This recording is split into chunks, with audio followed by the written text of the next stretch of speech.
ako ngayon mga kaibigan. Magligpit po ako sa nilabhan ko kanina doon sa kanila Ate Los. Yan. Thank you pala kay Ate Los at Kuya Alan kasi doon po ako naglabas sa balon nila mga kaibigan. Kaya mag-ano po ako ngayon, magliligpit po ako ngayon sa labahin ko. Sa hagin mga kaibigan. Maraming salamat po sa mga sumusuporta at tumutulong sa akin. Thank you po sa inyo mga kaibigan. Yan, mag-ano tayo sa mga labahin, magligpit.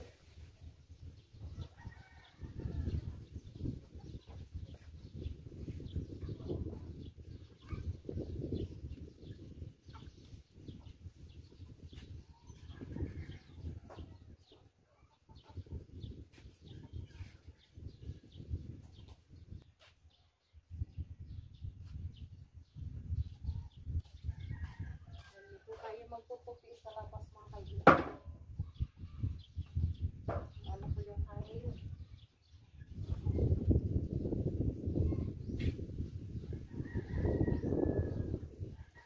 Natuyo po lahat yung lalapon ng mga kaibigan.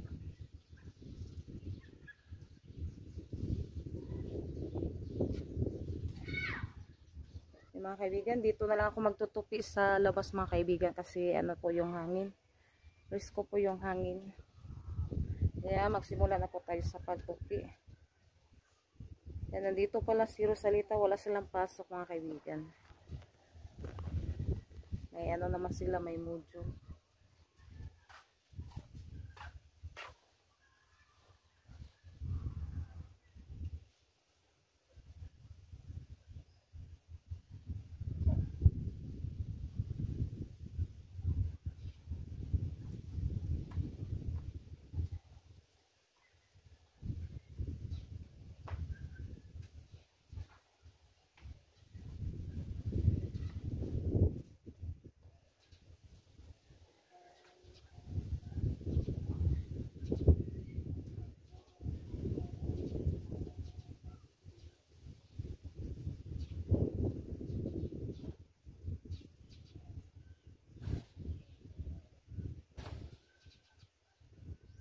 Ano si Ate Rinalyn, nag-chicks siya sa mga kasi tawagan natin.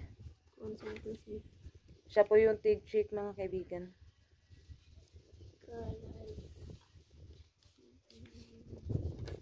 Ito din puwa, wala kay puwa.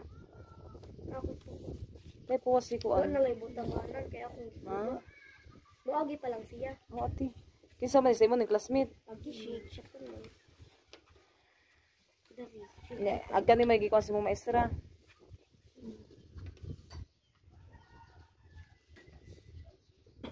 Yan pass na ni Kuan. Ugma. Ay Sabado day ugma no. Sa Lunes na pumupuhon. May klase. Nya kausa man imo hatag si ma'am. Wibis na mo balik. Oh, kami pod. Tapos na po ako sa pagtupi. Yan, ilalagay ko na po to sa cabinet. Ito ano pa to, basa-basa pa.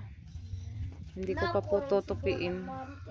Yan si Ate Renalyn, si Rosalita, si Ate Janet. Tomorrow. Mga kaibigan, magandang umaga sa inyong lahat. Kaya mga kaibigan, may binigay si Lilith na tinapay. Galing po kay Mamiti. Yan. Thank you so much po, Mamiti, sa tinapay. Yan, mag-ano po ako ngayon, magtimpla po ako ngayon ng Milo. Yan, at kay Ma'am Grace at sa buong pamilya niyo po, Mamiti, thank you so much po sa mga blessing na binigay niyo po sa amin. At sa lahat-lahat din po na tumutulong at sumusuporta sa amin, thank you po sa inyong lahat mga kaibigan. Timpla muna tayo ng Milo. Kaibigan, magandang hapon po sa inyong lahat. Yung mga kaibigan, maglilinis po ako ngayon doon sa kusina mga kaibigan, yung lagayan sa mga plato, anuhin ko po siya mga kaibigan, kukunin ko na po yung pang ano niya mga kaibigan ba. Yung pang ano sa plato, yung lagayan kasi na ano na po siya. May mga kalawang na po ba, yung iba ba, na ano, yung, na ano sa kalawang. Kaya anuhin ko po yung ibang mga plato, ililipit ko, ilalagay ko po siya sa, ano mga kaibigan, sa cabinet, yung plato. Kaya ngayon, mag-ano po ako doon sa kusina, maglilinis. Yan, i-ano natin yung mga plato at saka mga baso. Nandito tayo sa kusina mga kaibigan. Yan mga kaibigan, yan ito po yung kunin ko mga kaibigan. Yan, anuhin ko po yung mga plato. Ito na po yung, yan na po ilalabas. Ilalagay ko sa cabinet. yung ibang baso.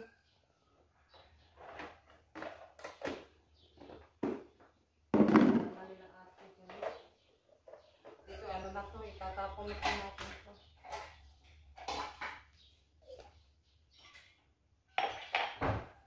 Ganito, kukunin natin ito mga kaibigan. Kasi ano pa po ito, matibay pa ba? Maano pa yan?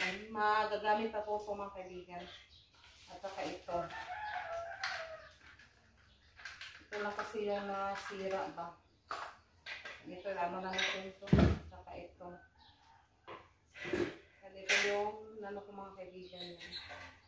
Ano na po natin kasi yung iba na ano na po, natanggal na po yung ano niya. Sa kalawang. Para kapag may ano, maano pa siya, magagamit pa natin pang ano sa mga pinggan, kantuan. Yan. Paano ko tuloy dun. Ilagay mo na natin dito sa kinuha ko kasi na ano na yung ano niya ba? Yung lagyan ng sa plato at baso na kalawang. Iluan mo? Hindi na ni pwede. Biasa mo na ito. Agad to siya, ligong pa mo to. Dito siya buhatan ni mong puan. Ilalagay ko sa mga kabinet yung mga Di mo yun. Naputol mo yun na. naputol na ganito. Welding. Di mo na ito. Ay, di siya pwede i-welding. Putol na. Di okay pa ang nipis. Hindi ka na maputol pa ng mga kaibigan kapag manipis. Hindi daw marunong si Junjun. Gawa ng ganito. Kasi ano daw yan, manipis lang daw. Ano daw, maputol kapag i-welding. Kaya ito, ano rin natin ito. Lagyan natin sa cabinet yung itong mga baso mga kaibigan. Tsaka yung tasa. Tasa muna natin yan.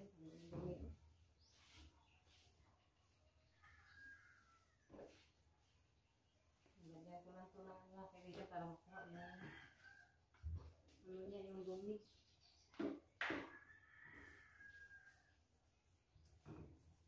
Kasi yung kalawang niya kasi dumidikit sa mga plato. Kaya anuhin na lang natin tanggalin. Saka yung ibang mga ano din. So ilalagay natin sa cabinet.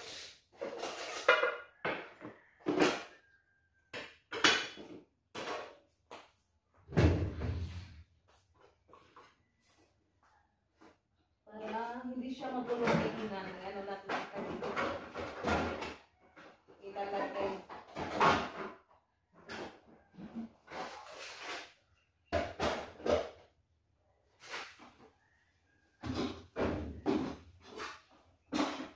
Yung gagana na po yung ano rin natin gagamitin sa lagyanan ng mga plato. Yan, nalagay ko lang sa cabinet yung iba. Nalagay yung cabinet natin sa kaibigan.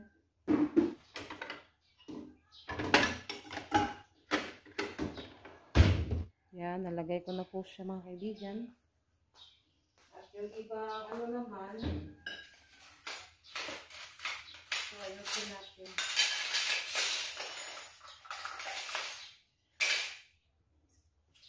Nilagyan ko kasi ito siya ng nilagyan ko ng hati mga kaibigan.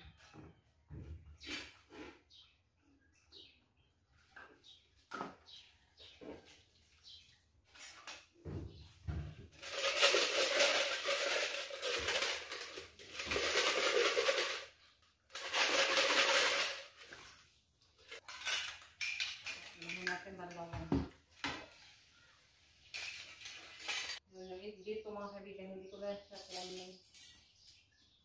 Dito lang sa ibaba para hindi magulotid mo.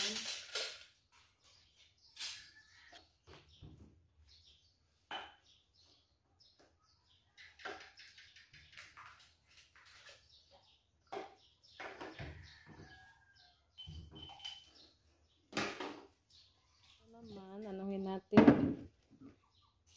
Linisin din.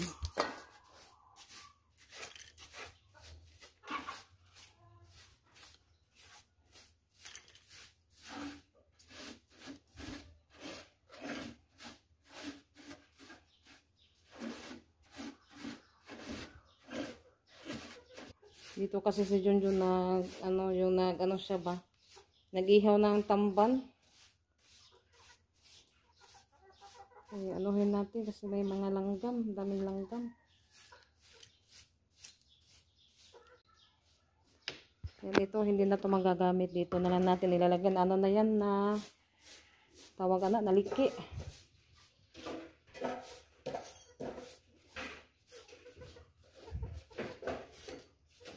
Ano na lang natin sa kamay mga kaibigan. Yan, hindi na ito magagamit yung plato mga kaibigan kasi ano na siya, naliki ba. Kaya nilagyan ko lang siya ng uling para ano natin, lagyan na natin sa sako, ano na natin, itapon. Yan, naliki na kasi yan. Tulungan ako ni Rosalita. Ay, mga kaibigan. Yan si Ate Rinalyn, kakarating lang po niya galing sa paaralan nila mga kaibigan kasi nag-ano sila, nag-practice sila Ate Rinalyn. Hinaya ate, karon di makuan. Yan na, ano na po niya, nalinisan na po niya dito, yung dito. Anuhin muna natin po, punasan. Yan, may hugasan pa ako mga kaibigan ito. Hugasan ko pa yan. Yung ito, ano natin, itapon na po to natin. Si Ate Jenny po yung naghugas sa mga pinggan. Yan, may kunti pa kasi hindi nahugasan. Si Ate yung naghuhugas.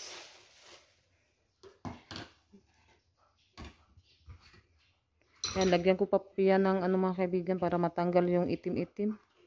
Yung tawag doon, yung chlorine ba? Yung ano, yung ano ba yun? Sunrox. Kasi madali lang siyang makuha kapag malagyan yung ganito, yung kilid-kilid ng Sunrox. Yung pinggan. Diyan mo ilagay yung mga pinggan natin. Linuisan natin planggana kay hugaw. Kaibigan, yan, natapos na po ako sa paglinis. Yan, maraming salamat po sa lahat na nanonood sa mga video namin. Thank you so much po sa iyong lahat mga kaibigan. Hanggang sa susunod na video. Bye-bye. God bless po sa iyong lahat.